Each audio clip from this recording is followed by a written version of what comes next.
Hi guys! Aujourd'hui c'est une vidéo assez particulière étant donné que comme ça a été voté sur mon Instagram, donc j'en profite pour te dire d'aller jeter un coup d'œil et même de t'abonner et même de me suivre sur tous mes autres réseaux sociaux.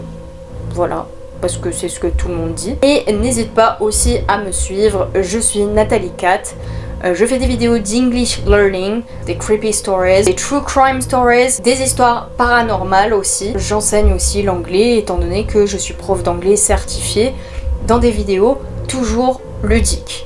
On essaie. Et donc aujourd'hui vous avez voté pour un top de photos avec des background stories assez particulières. Et j'en ai dégoté 4, dont certaines que je connaissais déjà et que je réservais dans un coin comme ça de ma tête pour pouvoir vous en parler dans des prochaines vidéos. Et ce jour est arrivé. Mais avant ça, générique.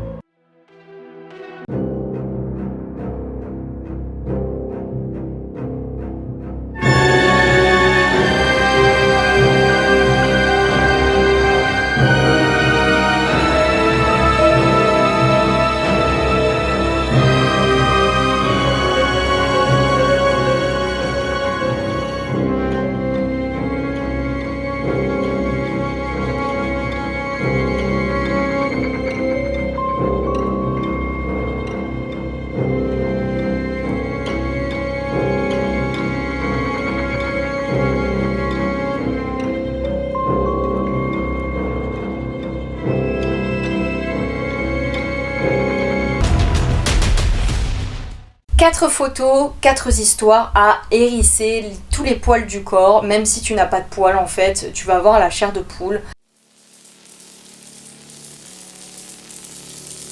La photo que vous avez sous les yeux ressemble à un portrait de famille. Un père posant avec sa fille, voilà, c'est une photographie professionnelle, ça m'a l'air totalement charmant. Pouvez-vous vous imaginer l'histoire glauque qui se dissimule derrière ses traits enfantins et assez paternels, ma foi. L'homme s'appelle Franklin Delano Floyd. Il est né le 17 juin 1943. Aïe, on a presque la même date d'anniversaire. Coïncidence? J'espère que c'est juste une coïncidence. Né à Barnesville, en Géorgie, c'est le plus jeune de sa fratrie. Lorsqu'il a atteint sa première année, son père, alcoolique, meurt d'insuffisance rénale. Le foie et le rein sont atteints. Sa mère s'efforce de faire vivre la famille, mais on finit par lui retirer la garde de ses enfants. En gros, un contexte familial un petit peu chaotique de Franklin Delano Floyd. Pourquoi est-ce que je vous raconte son histoire? C'est que c'est indispensable pour comprendre l'histoire de cette photo. Ils sont donc confiés à un orphelinat religieux où on le harcèle car on le trouve trop féminin. Voilà, les histoires de harcèlement, comme je le dis au fil de mes vidéos et comme je le dis beaucoup dans mes stories, c'est très très grave, c'est quelque chose à ne pas du tout prendre à la légère et qui peut changer une vie à jamais, comme nous allons le voir pour Franklin. On le viole même avec un manche à balai, désolé, voilà, des paroles assez explicites, mais ces choses-là, on doit les dénoncer toujours, alors qu'il avait que 6 ans. Voilà, c'est des actes odieux faits par d'autres enfants du coup, parce que les enfants aussi peuvent être des monstres. On lui fait là-bas des punitions plus que sévères, des mains sous l'eau chaude après qu'il se soit masturbé à l'adolescence, donc voilà le type de punition qu'on n'aimerait pas avoir du tout. Il commence à se battre, à voler, et après qu'il ait violé un domicile pour prendre de la nourriture, on le met sous tutelle de sa sœur, mais bien vite sa sœur va se débarrasser de lui parce que ça devient un petit délinquant en fait, et normal, elle n'a pas envie de peut-être héberger de la graine de criminel sous son toit. Donc il se met à chercher sa mère qui, on se rappelle, était une alcoolique qui n'arrivait pas à prendre soin de ses enfants.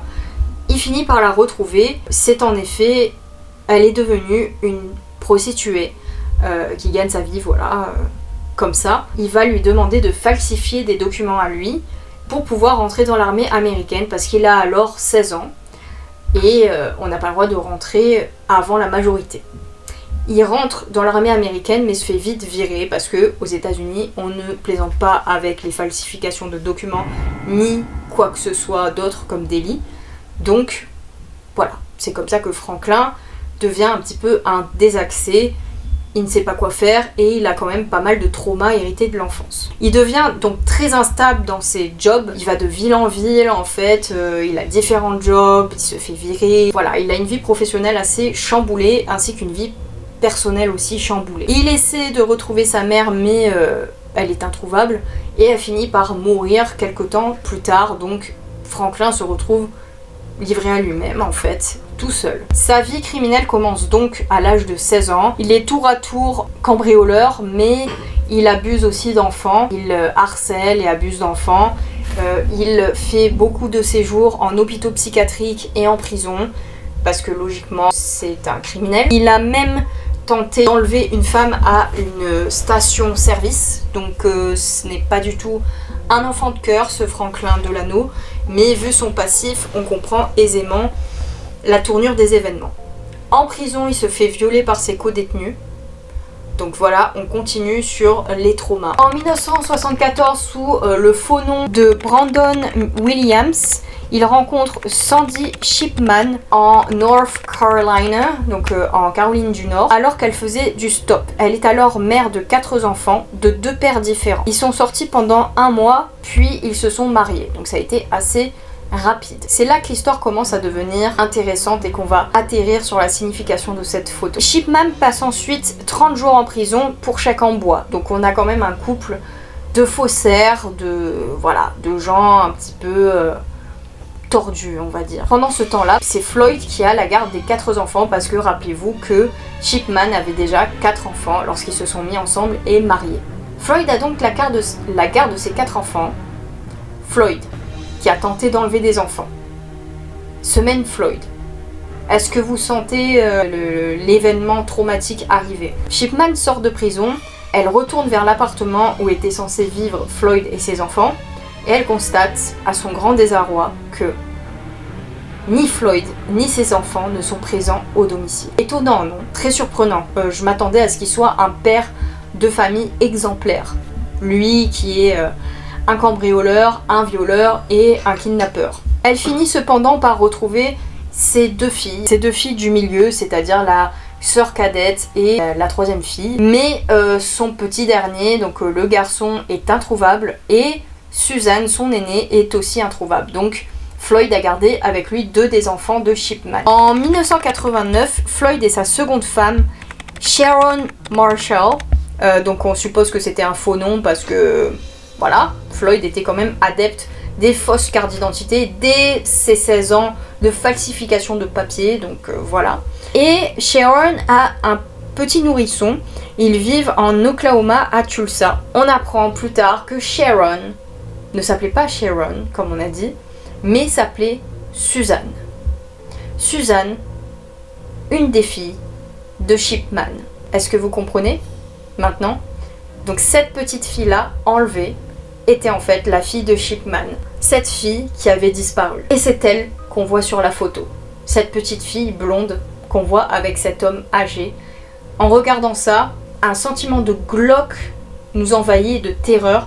On se dit, c'est une petite. Il avait déjà des noirs desseins envers elle. Le tueur Franklin Delano Floyd, parce il s'est révélé être un tueur, l'a donc enlevée, a abusé d'elle et lui a fait un enfant. Elle tente ensuite de s'enfuir avec Michael parce que ce petit nourrisson qu'elle avait s'appelait Michael. Elle tente de s'enfuir mais il la menace en disant qu'il a des relations et qu'il peut la faire tuer. Donc voilà, un type vraiment chic et génial. Le couple était accusé de la disparition de la jeune Cheryl Ann Comesso. Donc en fait il embrigadait aussi Suzanne dans l'enlèvement d'autres enfants. On suppose, donc c'est vraiment horrible. Elle était en fait victime bourreau en fait, et c'est un concept qui existe vraiment en justice et en psychologie, et on en parlera peut-être dans une autre vidéo, mais voilà, là pour l'instant. Elle meurt de coups et blessures, et voici ce qui va arriver au jeune Michael. Donc Michael va être confié par Floyd à une foster family, donc c'est une famille d'accueil en fait. En gros, t'es pas adopté, mais c'est une famille voilà quoi, qui va t'accueillir, une mise en foyer on dirait en France. Le petit avait un mauvais comportement en tout début, logique. Vivre dans une famille avec entre Floyd et Susan, ça ne devait pas être joyeux tous les jours. Donc il avait beaucoup de colère, il parlait à peine. Donc la famille se dit, bon, est-ce qu'on va garder ce petit garçon? Et finalement, vu le changement d'attitude de Michael, ils vont finir par le garder. Puis cela s'est amélioré et ils l'ont finalement adopté. Pour ce qui est des prélèvements ADN, il a été découvert plus tard que Michael n'était en aucun cas le fils Oui, c'était le fils de Susan, mais c'était pas le fils de Floyd. Donc Susan a dû avoir voilà, une aventure avec un autre gars. Donc heureusement pour lui, car Floyd a voulu le réadopter à la suite, mais ça a été refusé par la justice. Non seulement il avait un casier judiciaire long comme mon bras, et mon bras est long, et en plus c'était même pas son fils. Donc va adopter quelqu'un qui n'est pas ton fils légitime, en même temps t'es un criminel, donc non, c'était un gros stop de la part du juge. Le problème c'est qu'en 1994 il réussit à l'enlever alors qu'il était en first grade, donc c'est l'équivalent du CP en fait, et il va menacer le principal en fait avec une arme pour dire bah écoutez moi je vais enlever Michael. Donc il va enlever le principal et Michael. Le principal va réussir à s'en sortir, mais il dira ensuite qu'il aura tué Michael de 2 tirs dans la nuque. Donc Michael ne va pas s'en sortir, tout comme Susan. Heureusement, Franklin Delano Floyd est donc dans le couloir de la mort. Mais ce qui nous restera de cette affaire, ce qui est marquant, c'est surtout cette photo de Floyd avec cette petite fille, Susan. Rest in peace.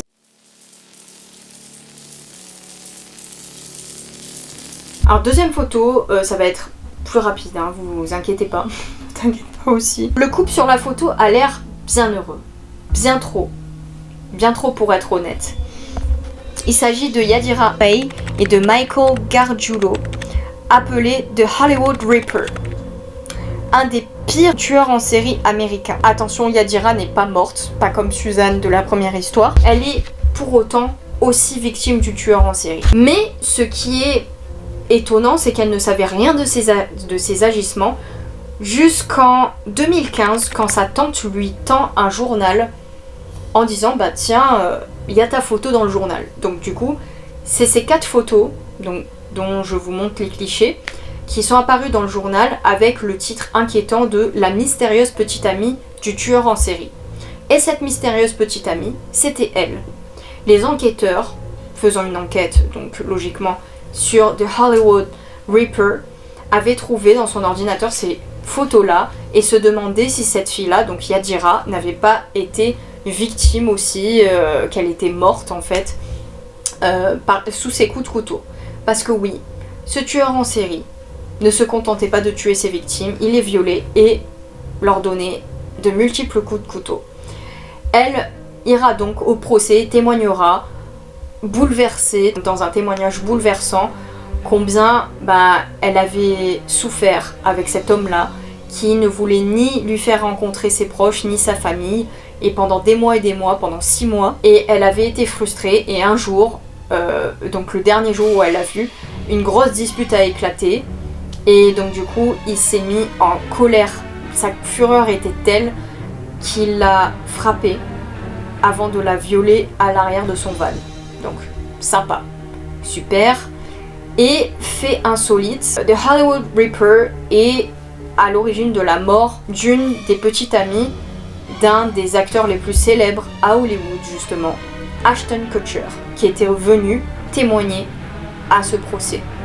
Aujourd'hui, heureusement, Michael Gargiulo a été condamné, évidemment, et dans le couloir de la mort.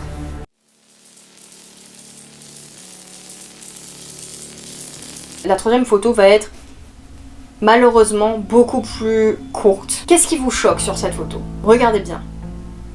Je vous laisse pas le temps, parce que le temps c'est de l'argent. Est-ce ce t-shirt Batman assez tellement original qu'on en voit de partout? Eh bien non, remarquez bien cette femme dans le background, à l'arrière-plan, qui se met dangereusement contre une barrière. Il s'agit de Ayano Tokumasu, une étudiante japonaise qui ne se doutait pas que quelques secondes après ce cliché, elle perdrait l'équilibre et serait emportée par le courant aux chutes du Niagara.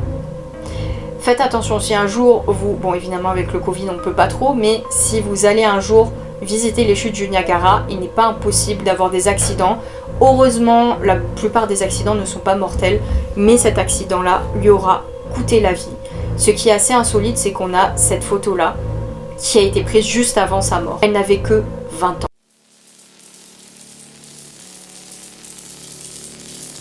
J'en arrive à la 4e photo, la fille tenant un bébé. La venue d'un bébé dans une famille est fantastique, surtout quand c'est dans une famille aimante et équilibrée. Mais ici, il n'en est rien. La fille que vous voyez s'appelle Lydia. Lydia est la fille, donc là on est en France, c'est la fille de Raymond Gouardo, Lydia, qui a été séquestrée, torturée, mais aussi violée par son père, qui lui a fait plusieurs enfants, et qui confiait à chaque fois ses enfants à sa compagne, donc pas sa mère, mais la compagne qu'il a eue après sa femme, après la mère de Lydia. Et il prétendait que ses enfants étaient en fait les frères et sœurs de Lydia. Et tout ça dans le silence, paraît-il, des voisins et des services sociaux, ainsi que de la police, car Raymond Gouardo disait, selon ses propres dires, qu'il contrôlait la police et qu'il avait énormément de relations dans la police. Aujourd'hui, on le soupçonne d'avoir également enlevé des petites filles, qui se trouvaient aux alentours et de les avoir enterrées dans le jardin qui n'a jamais été fouillé, alors qu'il a coulé des dalles en béton dans son jardin, et on sait que il n'y a que les tueurs qui pourraient faire ça à la suite d'enlèvements. Et il disait en riant, « Oh, les parents, c'est de leur faute, c'est bien fait pour eux. Les parents des petites filles disparues. » Alors, qu'est-ce que vous en pensez ? Quelle a été la photo qui vous a le plus choqué ? Moi, personnellement, toutes les photos m'ont choqué, particulièrement la dernière peut-être, étant donné que ça se passait en France. Si tu as aimé la vidéo, n'hésite pas à me soutenir, à liker, à me suivre, ainsi que de me suivre sur tous mes autres réseaux sociaux. Sur Instagram, je suis très présente. Et n'oublie pas que you rock.